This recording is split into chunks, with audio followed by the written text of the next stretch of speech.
And shakers, पिछले दिनों doctor Manmohan Singh ने दिल्ली में एक बहुत बड़ी रैली को संबोधित किया। वहां पर इतने सारे आदमी थे कि उन्हें गिनना मुश्किल हो गया। फिर भी एक एस्टिमेट से मालूम चला है कि वहां पर 95 से लेकर 98 तक लोग मौजूद हैं। और गलती से उनमें आधे से ज्यादा कांग्रेस पार्टी के वर्कर्स थे। चलिए अच्छा है, इस बार इलेक्शन के बाद वोट बॉक्स खुलने के आधे घंटे बाद ही वो घर जाकर आराम से सो सकते हैं। सोनिया जी का कहना है, हमने जिस चीज को अपना समझा उसने हमें धोखा दिया। अरे संगमा पवार और तारीख वाला मामला तो काफी पुराना हो चुका है, कहीं कोई नई गड़बड़ तो नहीं? नहीं, हम इसलिए पूछ रहे हैं मैडम, क्योंकि अमर अकबर एंथनी के बाद जॉन जॉनी जनार्दन भी रिलीज हुआ।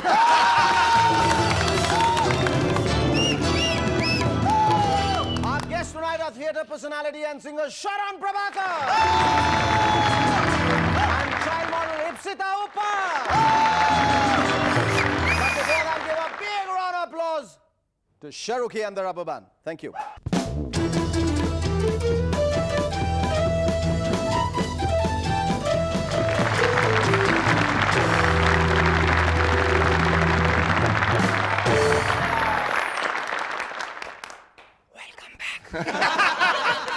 बीजेपी की सुषमा स्वराज को बेलारी में नॉमिनेशन फाइल कराने में सबसे ज्यादा मेहनत की है वेंकैया नायडू ने।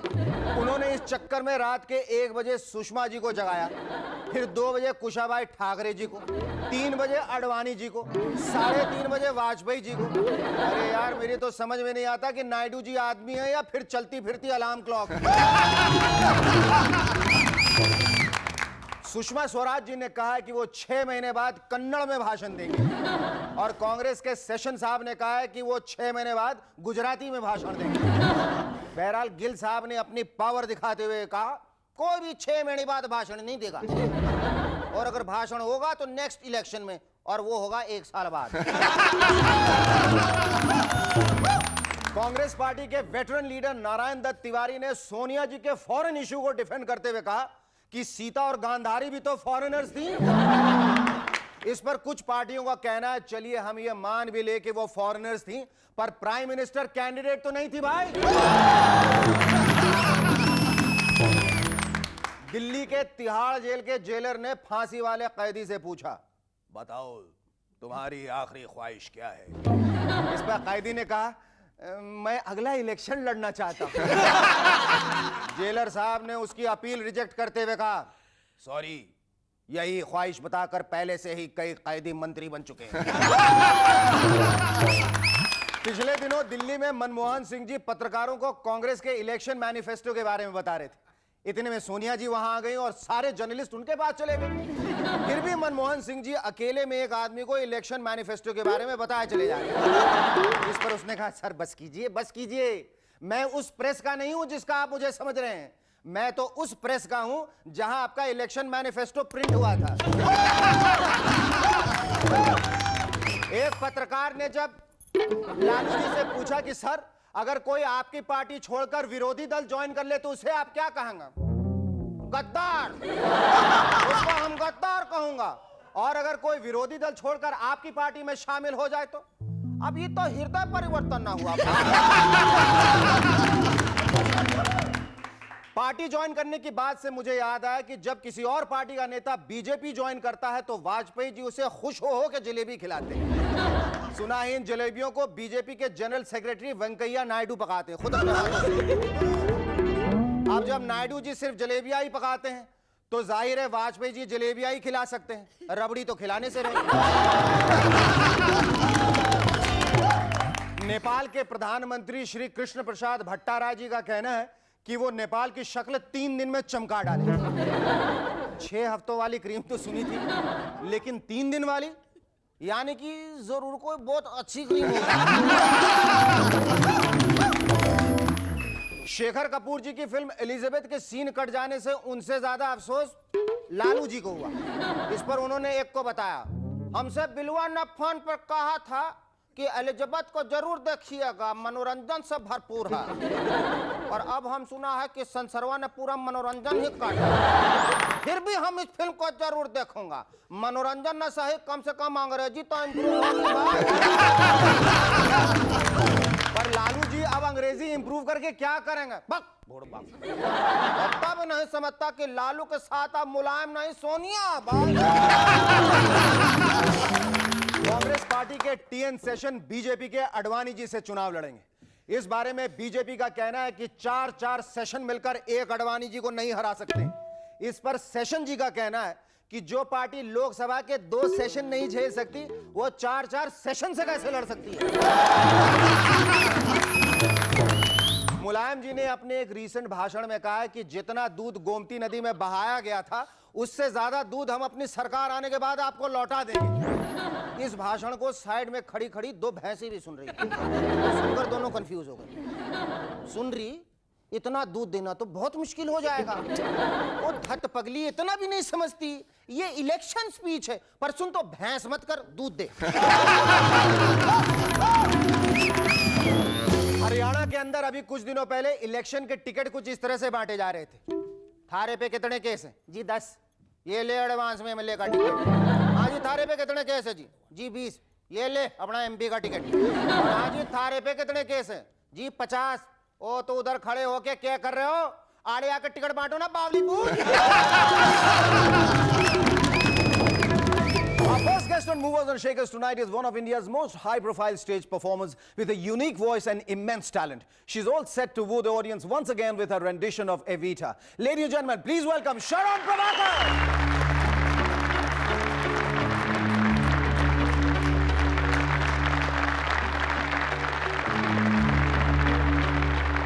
You look gorgeous as Evita. 10 years back when you played Evita and 10 years down the line you're playing Evita once again. What is the difference you find in approach and attitude now? See, remember when I first did Evita, it was the first time I had done something like this, you know. I hadn't got a career before Evita. And so this was the first time I was on stage and I was singing and dancing and I learned to cry without glycerine and da-da-da-dum.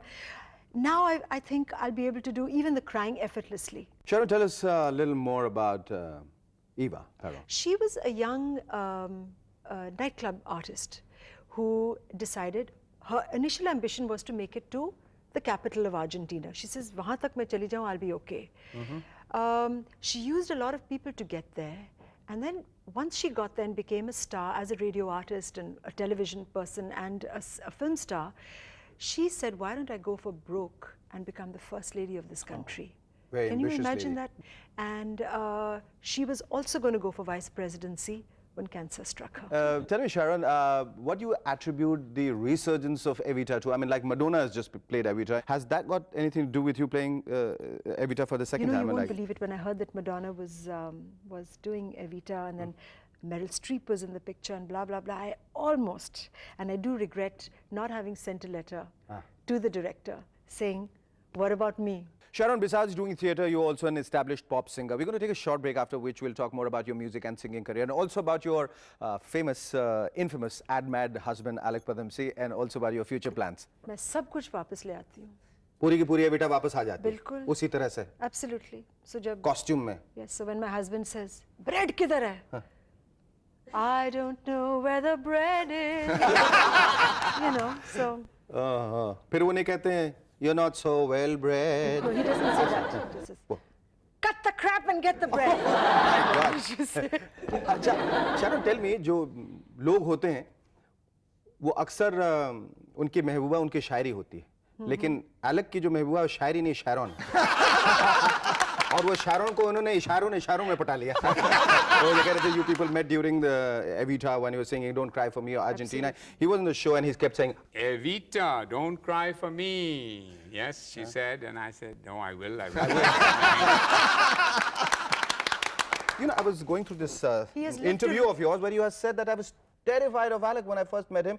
And you have also said that Alec and I are like chalk and cheese. Yes. He is the director, even at home, and I'm quite happy being directed. He's very confrontational and dictatorial, and I never get into arguments with anybody, no matter what. Yeah. I'm a very good listener, and he loves to talk. Correct. Tell me, Sharon, ostensibly you look the archetype, modern, assertive I want no nonsense, I have my own identity kind of woman. And yet, at home, you've decided to play the very subjugated, submissive, and servile woman. Don't you think it's retrograde, for Christ's sake? You see, Shekhar, I am so busy. I mean, my whole day is an exercise in time management. So between work, family, this, that, I don't have any time for arguing. तो अगर Alec कहें कि भाई ये table हरा है, मैं बोलूँगी हाँ डालेंगे, it's green, don't worry, bye. You see, because if I हाँ वक्त नहीं है, only because of time, not because of civility and doormatness. नहीं कुछ नहीं. I can't because I'm on to the next set or the recording or whatever. So if he's happy telling me that the table is green, I'm happy too. Okay, let's talk quickly about your. We are terribly short of time. Yeah. We have to quickly talk about your musical career. Yes. Okay, आपने इतने सारे albums निकाले, and you know, while looking at this interview, this beautiful pair of legs that seem to have gotten Sharon into a lot of problem with this album called Sharon Burning. Your big Sharon Burning. What is the controversy regarding surrounding this album? We did a very, should I say, semi-erotic video. In terms of. All it was me just lying down, very happy lying down. There was nobody around me, no touching or anything. But the camera had a very languid feel to it. And the camera went up and the camera went down and I was fully clothed and it got axed. But I was really shocked because, I mean, I would never do anything that was not classy, let's put it that way. मेरे ख्याल से But I've got a great album coming up, Shekhar. I've doing an album with Polygram, and it's a Punjabi album. It's a Punjabi album. I thought you Sharon, you for a change were going to do something different. You're not going to follow the herd. No, because everybody is into like Bhangra, Punjabi, pop. I know, but the point is that there is mainstream, and you see, Shekhar, I'll tell you, out of a lot of the performers, see, I don't lip sync. I also speak and sing Hindi, English and Punjabi fluently. So I've got an audience all over the world. And I know the pulse of the people. They will not take opera. They will not take a slow song from me. Given the chance, given the opportunity to dream once again, what would your dream be now? Oh boy. Well, being a restless person, my dream would be, I'm so restless for life that I would dream for wanting more of everything that I have. I'm not happy. With, you know, I mean, I'm a person in momentum. So I would say, give me more in my dream. I think with your grit and determination, you will get all that and much more. Thank you, Evita. Thank you, Sharon. It was lovely talking to you. Our second guest on Movers and Shakers tonight is an adorable 7-year-old who is one of the cutest faces on our Indian adverts. Ladies and gentlemen, please welcome Ipsita Uppal.